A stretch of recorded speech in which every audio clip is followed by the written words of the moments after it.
All right. Good morning. Good morning.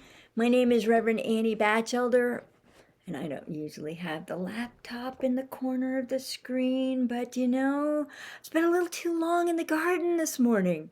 I was having too much fun out there with the tomato forest I'm growing. Um, and the Italian flat beans and that kind of stuff. So I'm a little skew, like here, mom, just I can't get it right. Um, so we're just gonna go with what I got. A little skewed, but you know what? I think you have to be a little skewed to be able to channel. Not everybody has the capacity to be a little skewed and get away with it. And apparently I do. And I love getting away with it. So here is a prayer. Good morning, hey, Pat, and good morning, Darla. Wow, my favorites are here. You're all my favorites, of course. But I love the people who show up and participate. This makes, it makes it kind of worthwhile. And I like that. So let's see. Here is a prayer that I'm using for the Assisi Spiritual Group Journey I'm doing in April next year. 2 weeks in Assisi, delving deep into the soil, the hills, the valleys, the culture, the history, the antiquity, the churches, the saints, all of that. Because my trip to Italy was just filled with goodness from the saints and from all of these aspects. And I came back to so alive and so in love with life and so happy. And it's just staying with me. And I really want to bring a group over there and have you all experience it. And I'm going to weave in Akashic Records exercises with the locations that we visit and the history of what we visit and calling up past lives of Roman times or Etruscan times or whatever, and then working with the saints and calling in and seeing what they have to offer. Good morning, Gina's here. Yay! Um, and so this is a trip that's happening in April next year, and I want you to keep it in mind. April, these are the dates I'm working with right now. April 21st, flying, 2 days of flying basically, and we through May 4th. And what we're cooking up for you is going to be outstanding. So this is my Assisi Spiritual Group Journey prayer. You might want to close your eyes and feel into this and see if this is something that your heart is leading you to, like magnetically moving you in that direction. Divine Beloved, my one intention is thy will be done through me. I offer the Assisi Spiritual Group Journey to you, Divine, to attract 20 participants who would most benefit from this journey. Your vast intelligence guides me. All unfolds in wonderful ways.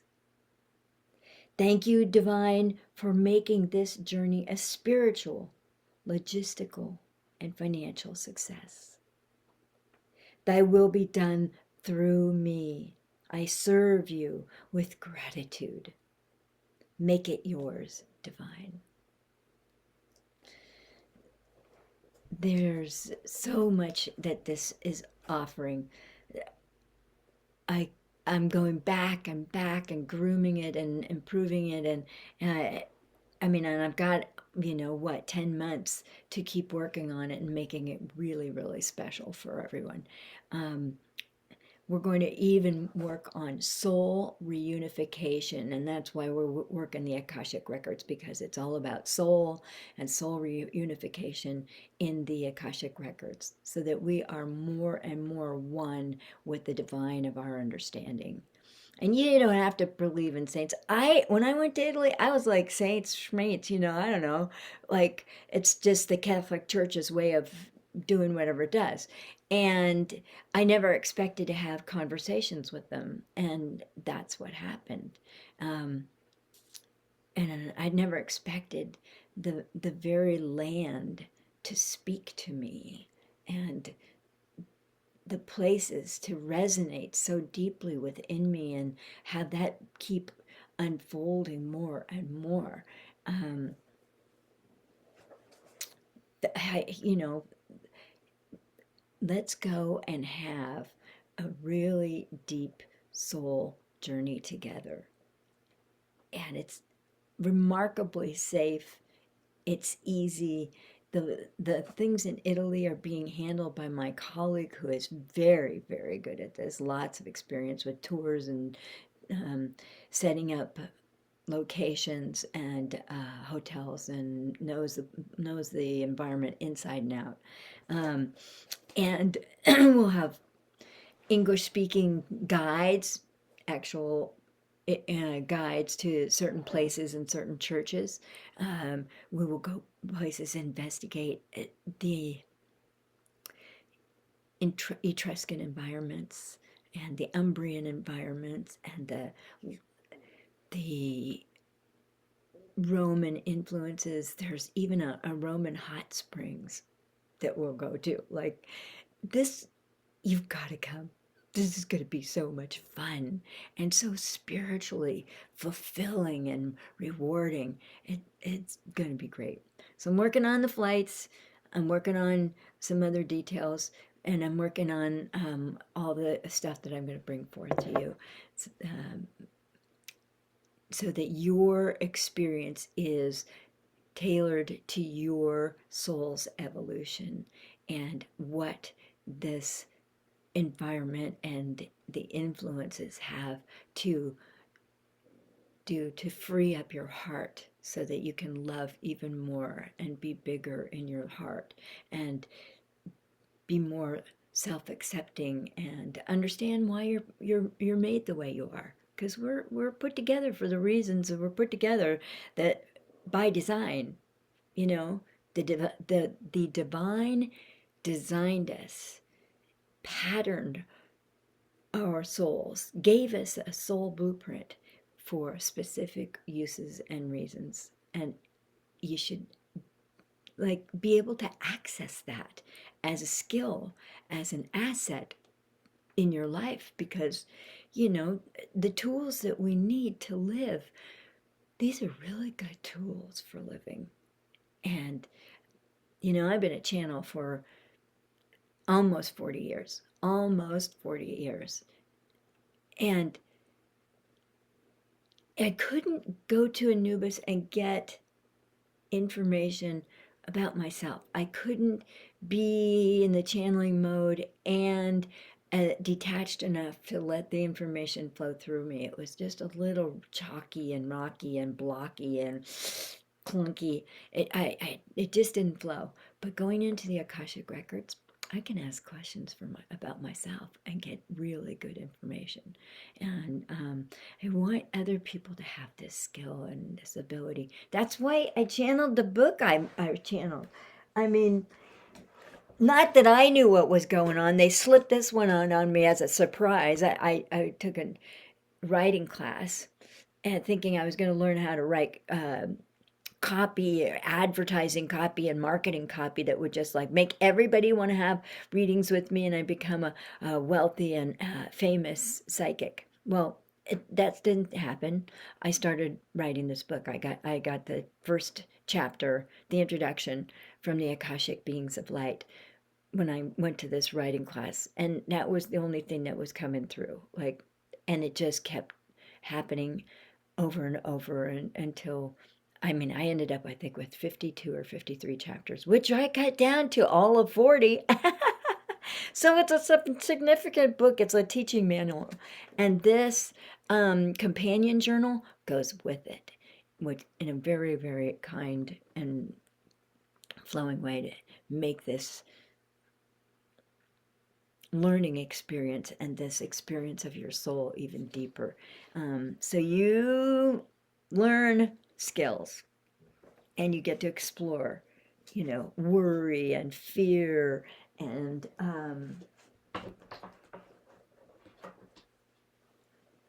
past lives and beauty and living as your soul.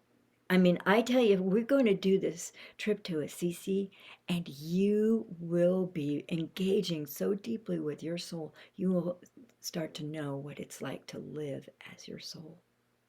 Because your soul comes through strong in your Akashic Records, and it is so rewarding.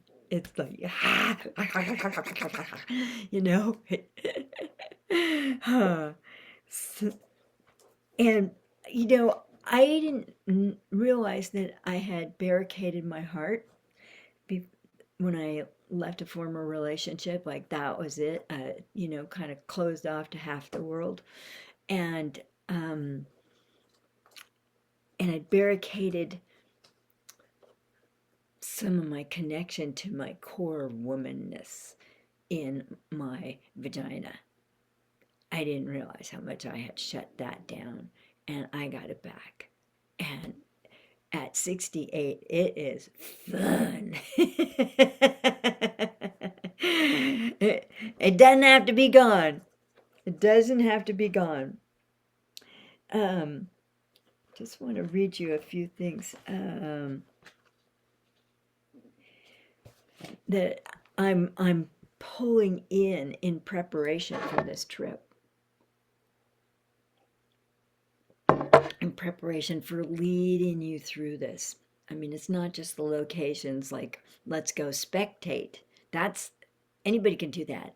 But we're going to go see and feel and dip into the energy and the influences that are there for our blessing and our healing and our bounty, and what soul reunification means to us and why that environment contributes to soul reunification.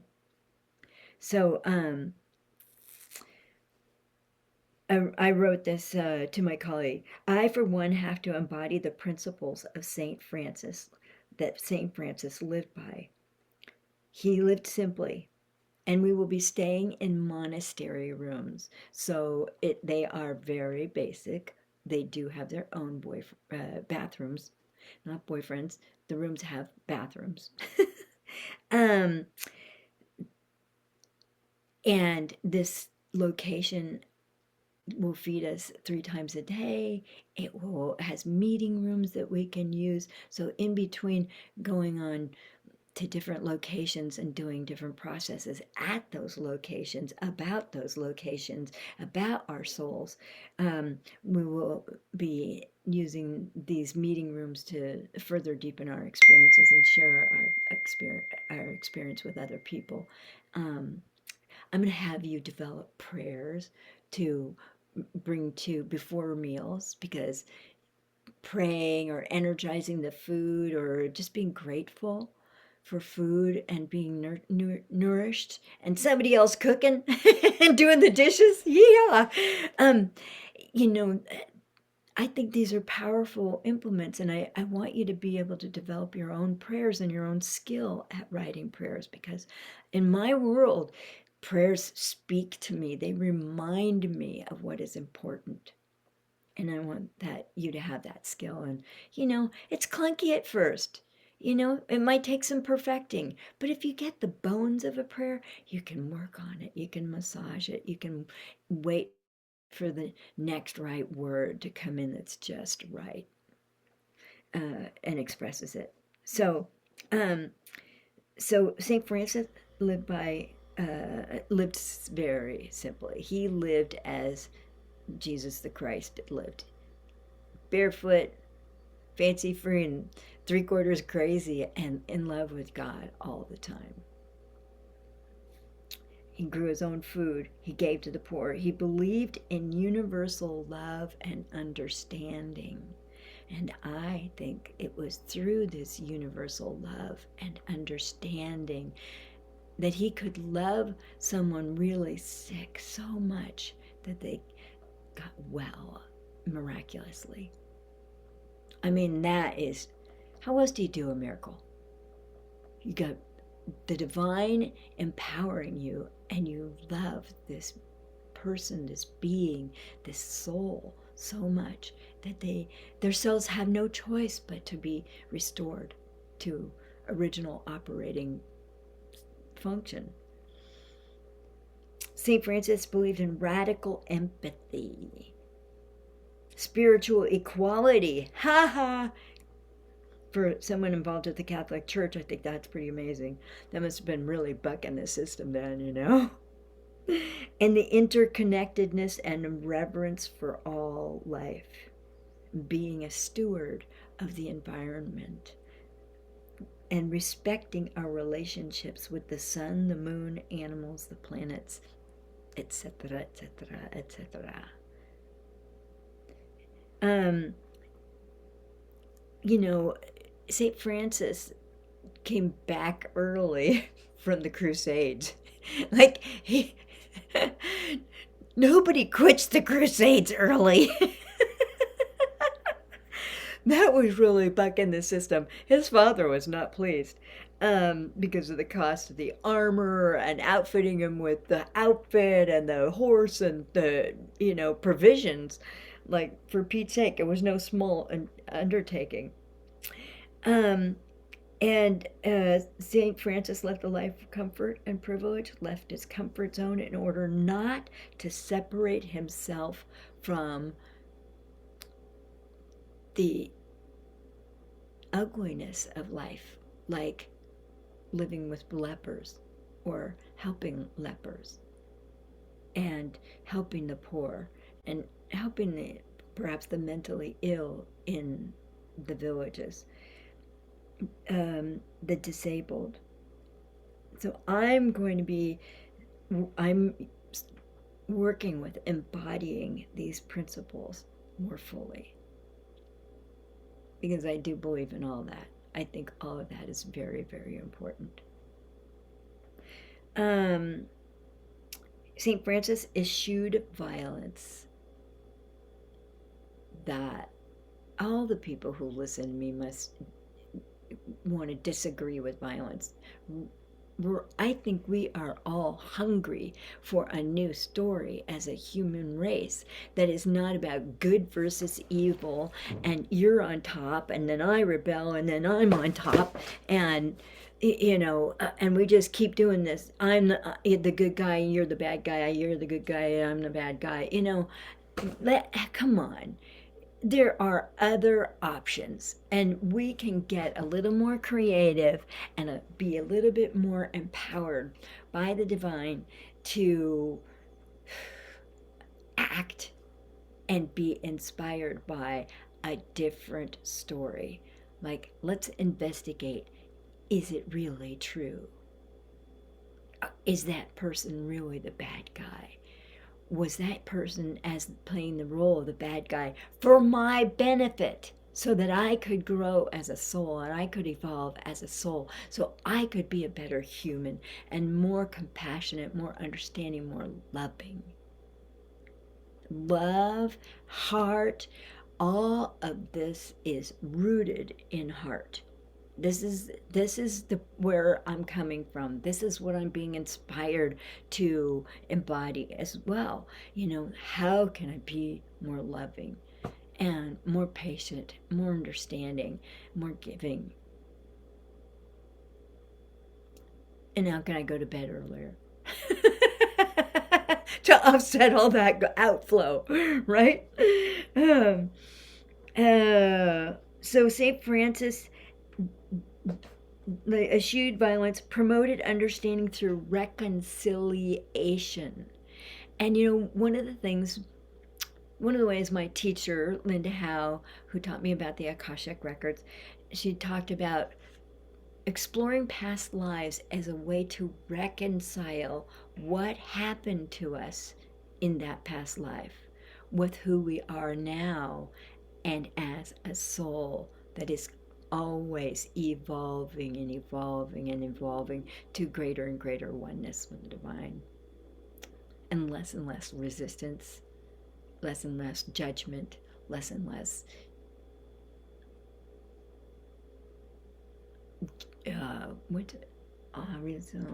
judgment and fear, less and less fear.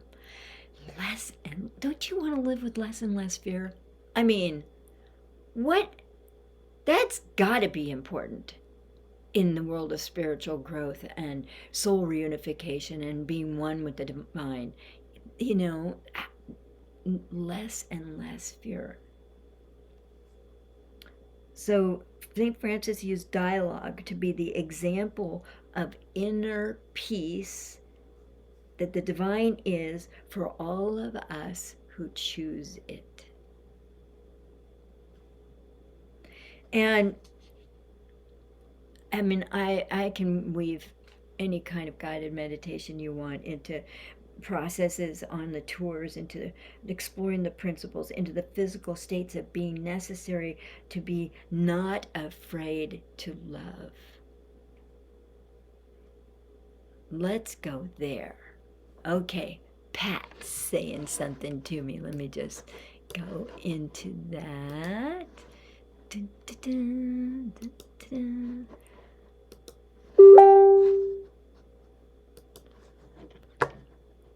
Clear the decks a little bit here. Give this thing a boost. Have a sip of tea.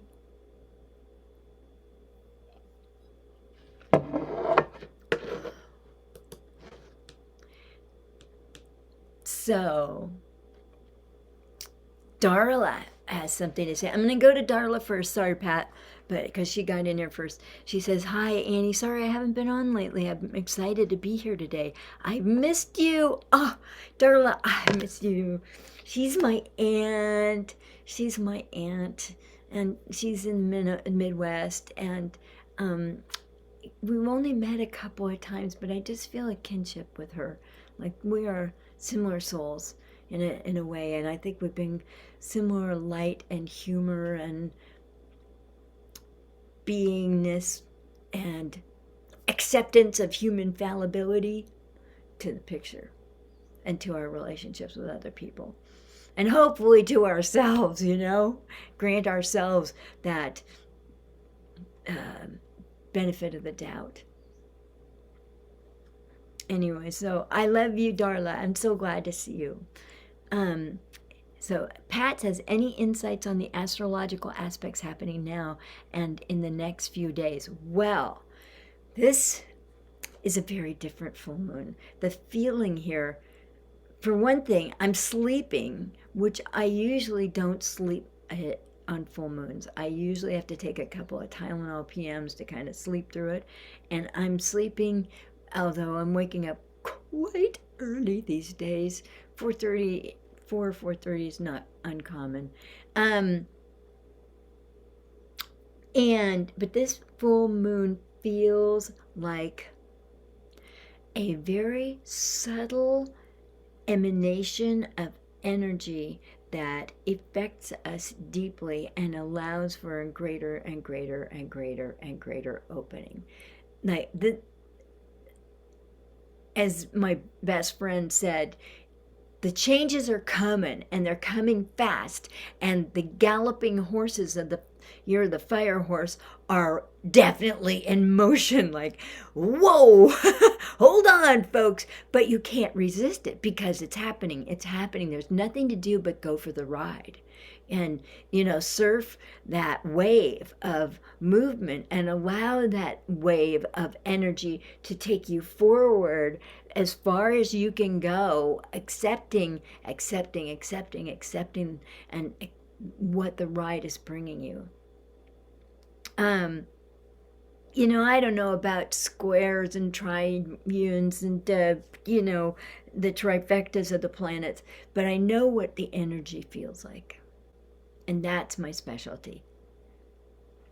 And energy feels like just go with it. Let go of fear, resistance, judgment. It should be this way, but I want this. And every time you feel like you're being rerouted or there's a change in the plans, just say, okay, divine, I accept your will for me. I accept your divine will for me. I know that you know what is best for me. You designed me. So work with me and tell me and show me. Reveal to me what I need to know about this change in plan. Or like doing a wedding recently, you know, they couldn't do it at the Airbnb. Who knew you can't have a wedding at Airbnb, but at nice small wedding at an Airbnb, but they all of a sudden they had to, the day of, I mean, an hour before, they had to vacate the Airbnb, take all the food and find another location and set up over there and set up the whole event at a completely different location. And after I got over my first off it was irritation, then it was like anxiety about getting there on time and being in place and doing my part, and I thought, oh no, no, no, no, no, this is not what's important. Good morning, Lisa Davis. Hi, honey bunch. um I thought, no, no, divine, you show us the way. I know you are taking us to the best and the most highest energy place for this event. And you know what you're doing. We just get to follow along. And the more I say yes to the divine, the more I don't resist what's showing up. And I just say, okay, divine, you lead. You're in charge.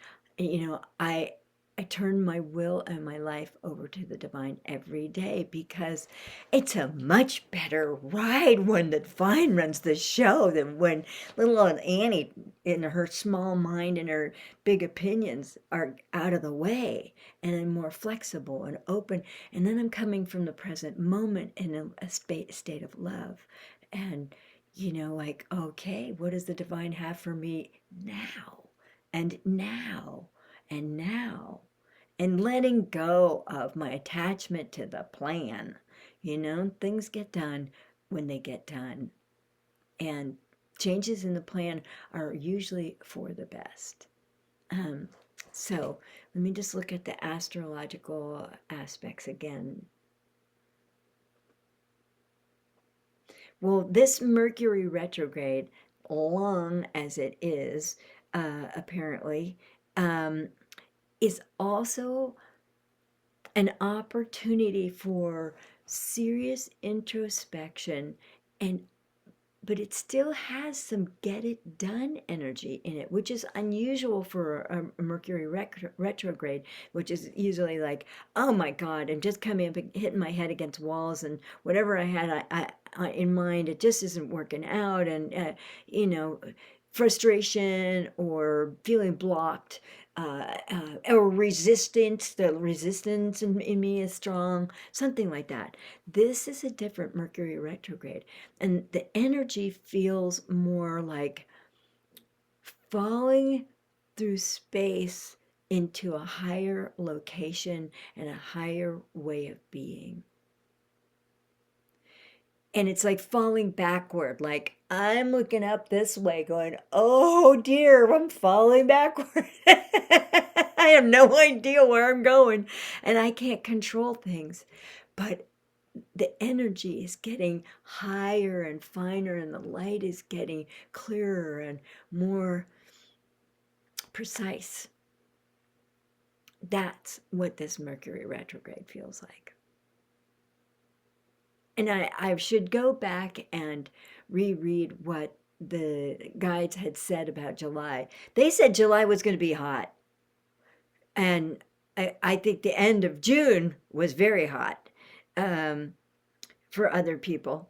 A mountain forest knolls, and we get the coastal fog every night. We got the air conditioner the Earth's version of the air conditioner every night, cooling things off, and so it just hasn't gotten really hot out here, which is great. I don't think we're gonna have to buy air conditioning.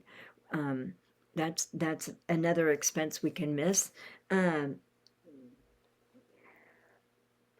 but I know in other places it's been extraordinarily warm, like France and Italy, and just baking hot heat, really intense, really intense.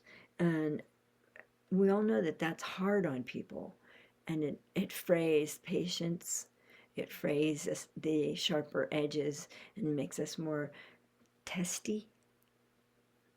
And but I do remember the guide saying about July that it was going to be hot, so we'll see. um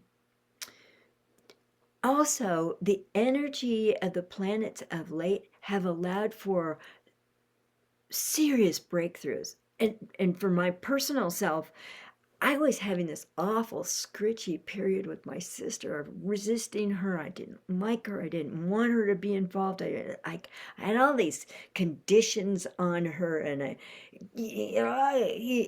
like, beware, and she's trampling my boundaries or something, and anger and distrust.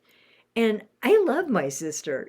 I wouldn't be the channel I am if it weren't for my sister. She got me started on this route with the psychic therapist I went to when I was 17 years old, and that got me engaged with the light. And I I could always go retreat into the light. I could ask for some more light. I could be in the light. I could use the light to help myself, calm myself. And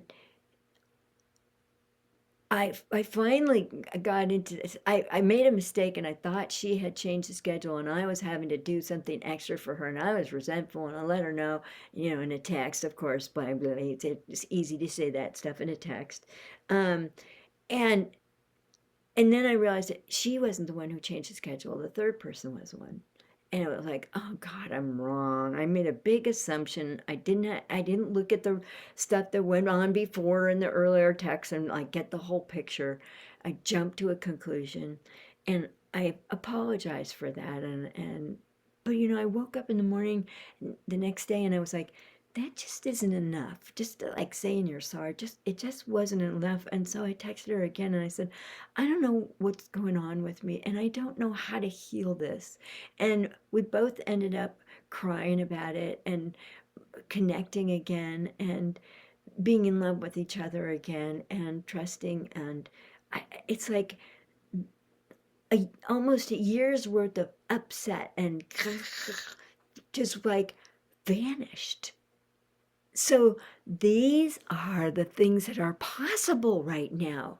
You can step into a whole new state of being just by letting yourself go there, by opening the heart and being loving and intentional with the love, and utilizing that as a strong point.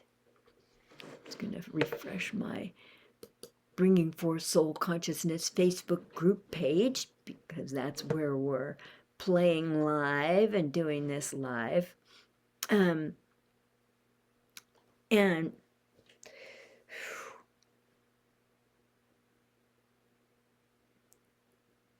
allowing the changes to happen, and letting go of attachments, like hands opening, feet releasing, like not having the toes curled around the rung of the chair, like holding on, like, it's gonna happen and I can't control it. It's gonna be,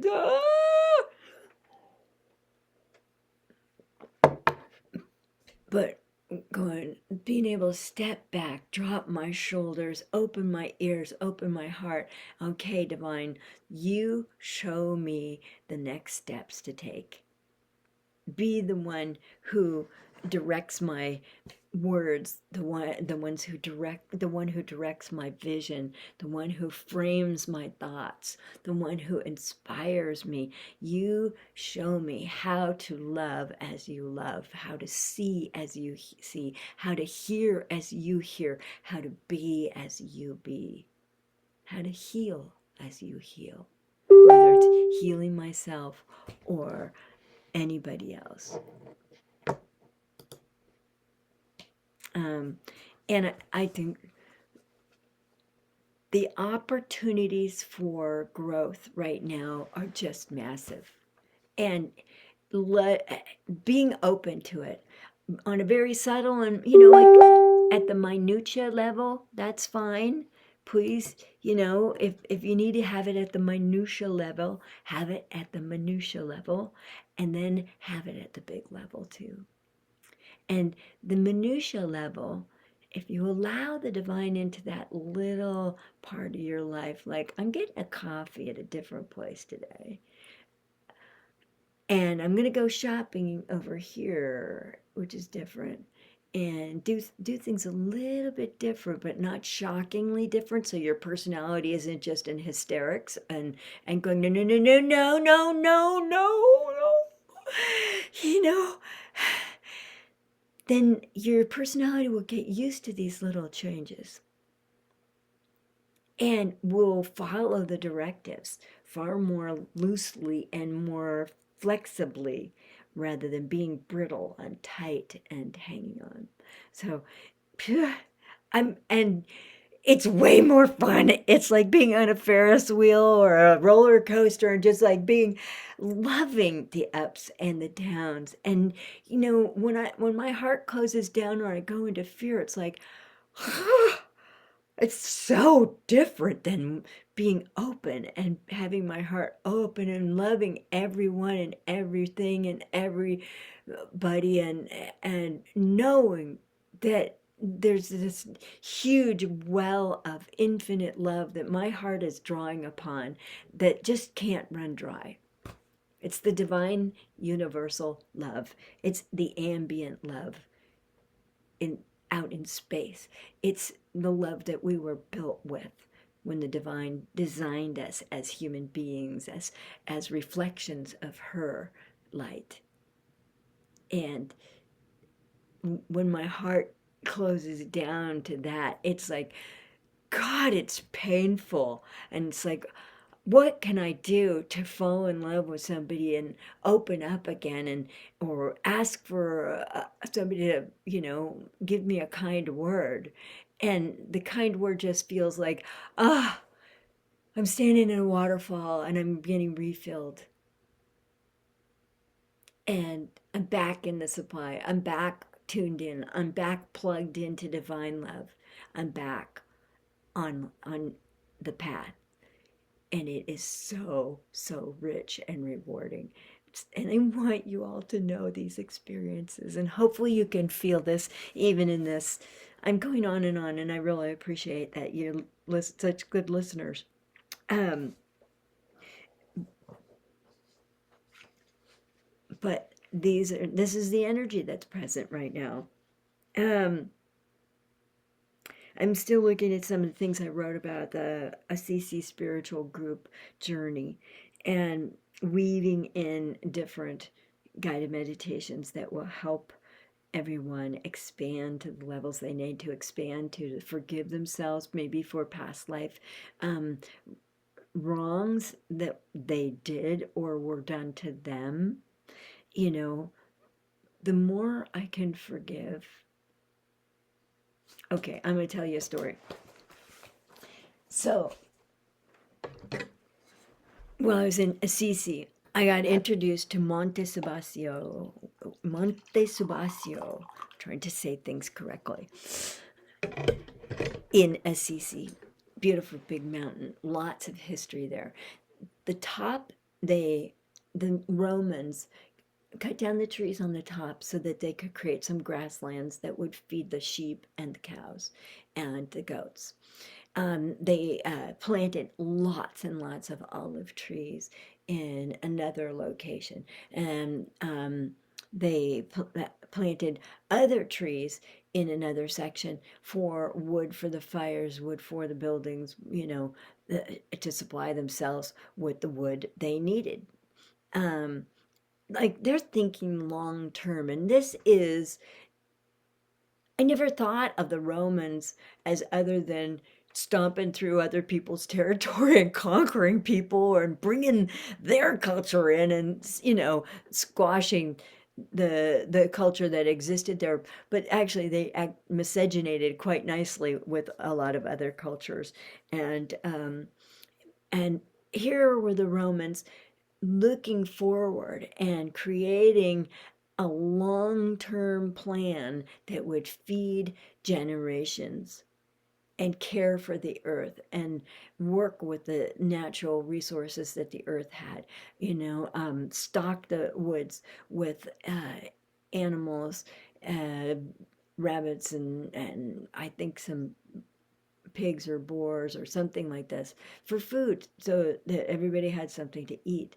Um, and my experience, and I'm not exactly sure if this is true, but to me, there's a really quiet rumble in Mount Subasio where the water runs deep in it, in um, volcanic tunnels that the water filled up and that routes the water through the mountain and down the mountain and supplies the town of Assisi.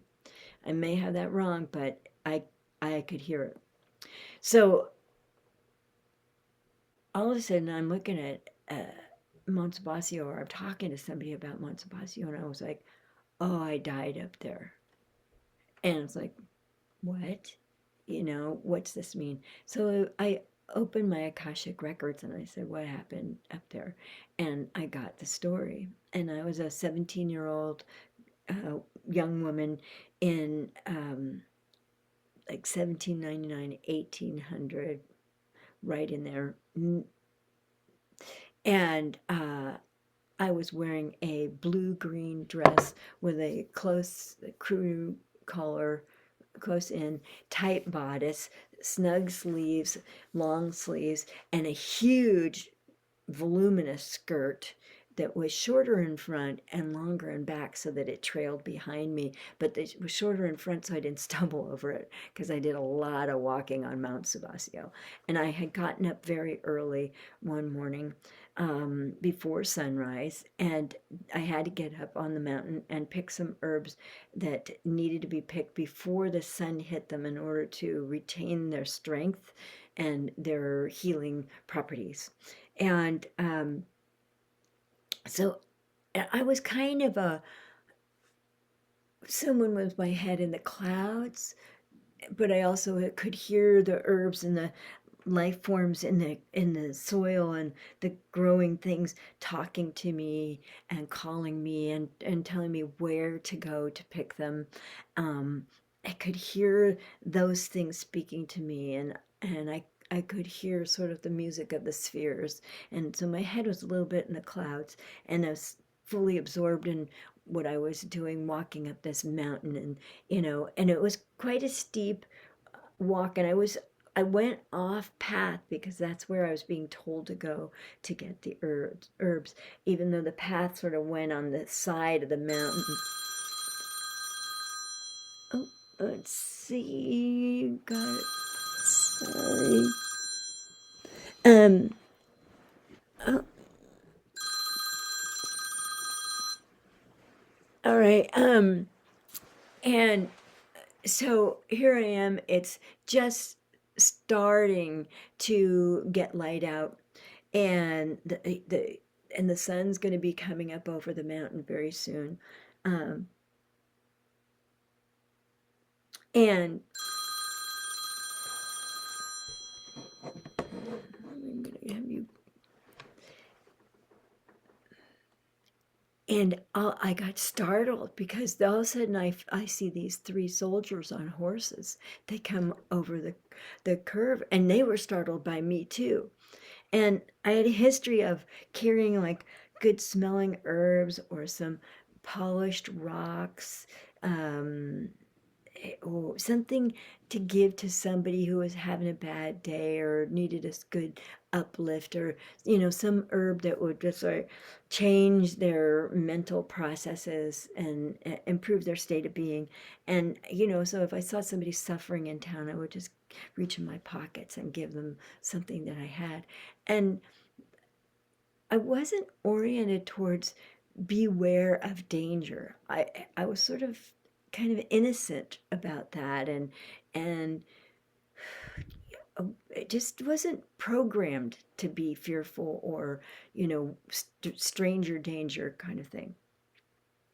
And these three soldiers came up upon me, and they were surprised too, and they had blue jackets with white collars and cuffs, and one had a red sash that went kind of across the jacket, or a little more ornamentation, but they were military.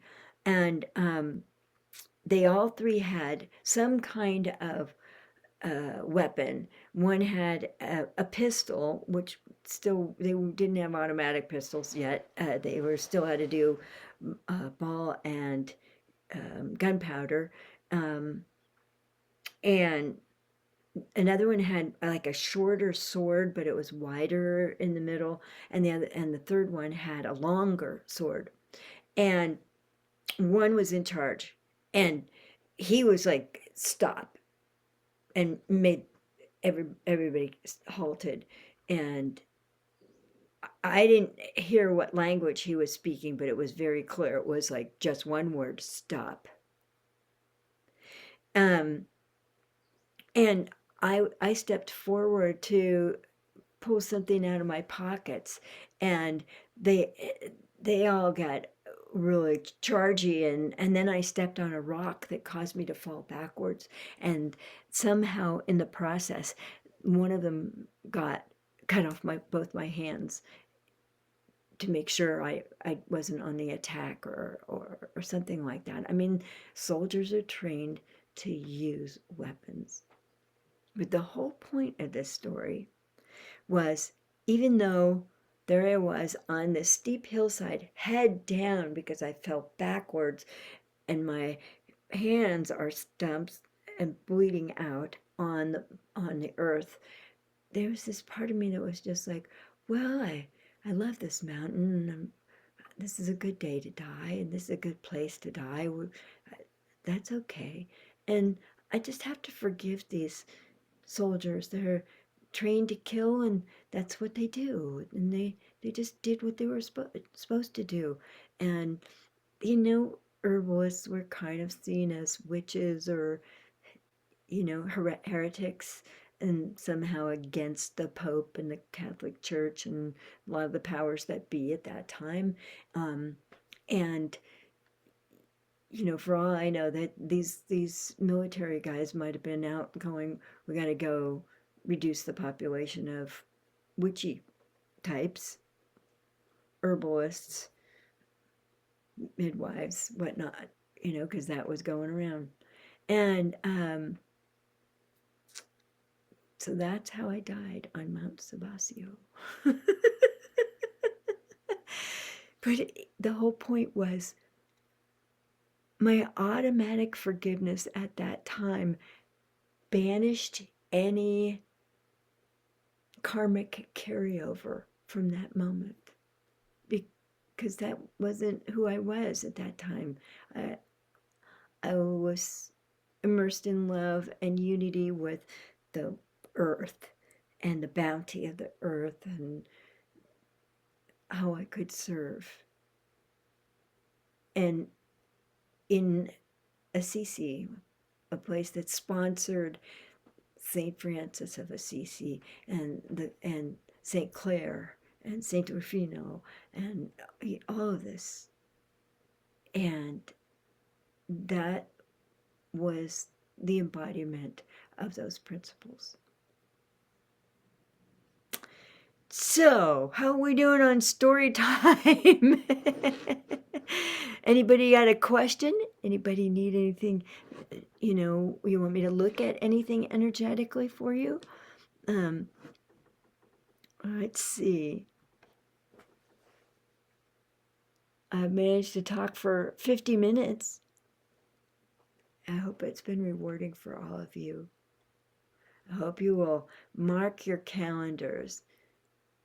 April 21st through May 4th, the Assisi Spiritual Group Journey, Spiritual Group Pilgrimage. There is so much to be gained there, and it's so worth it. So valuable for us as human beings.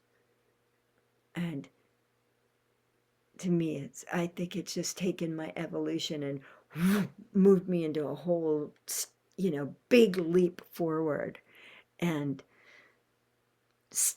just yanked me out of a half-closed state of being, even though I was very much connected with the divine and wandering around Italy on my own, going, okay, divine, where do you want me to be? I had no idea of the potential results or how good it could be. And I want you to know how good it can be. All right. I think that I was going to ask. Greetings and welcome from Anubis. When we speak of this expansion of the heart, every soul wants an open heart.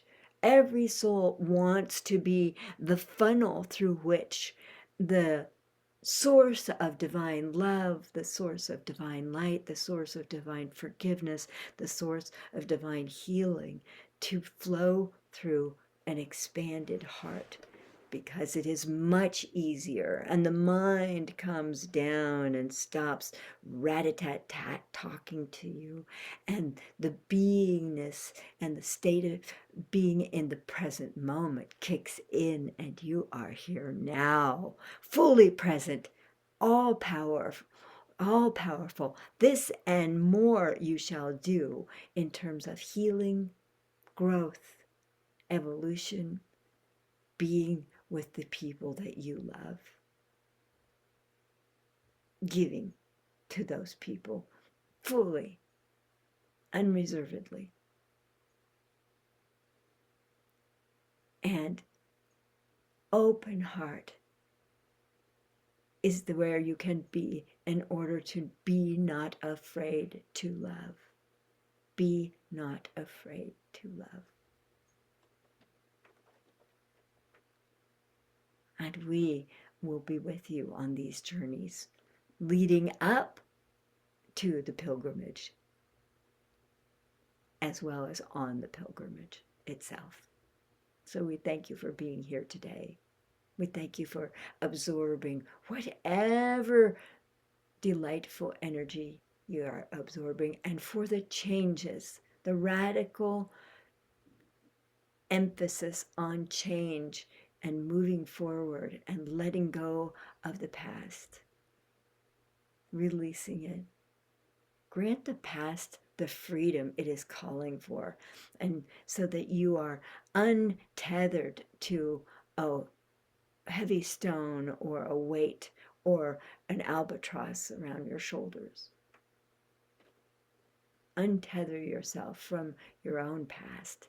And if you need to look at it from your Akashic Records, which will give you the detachment and the broader perspective of what was learned in these past lives. But you don't need to carry it forward. You don't need to bring it back into the present. You don't need to roll around in the emotional mud. And having a gentle look and reconciling yourself with who you were at that moment. You did not know better. You brought everything that you had as a skill, as a survival setup to that moment. You brought everything you were at that moment to that time.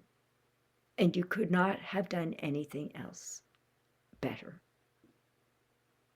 It's only in 2020 hindsight that you think, oh, I could have done this. I could have been that. Perhaps. But are you? In actuality, no. And so that is a great radical acceptance of what happened in the past and letting it go. Just let it drop out of your hands. You don't have to hold it anymore. It's too heavy for you. Let the divine take it from you. She can incorporate it back into the raw energy that is available to you when you go out and expand your consciousness and play in the starry skies and eat raw energy, just as it is, just to fulfill you and have things to work on and work with and to fuel your spiritual growth, your energetic expansion.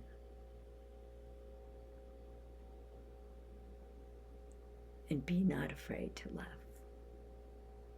And that we bid you adieu for now. It has been my pleasure. Thank you for being with me.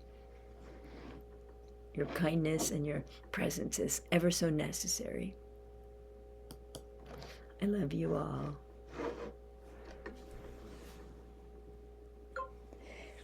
And for those of you on YouTube, it would be really lovely if you would subscribe. It helps so much. It really does. And I appreciate your willingness to subscribe to my channel. Thank you. Bye.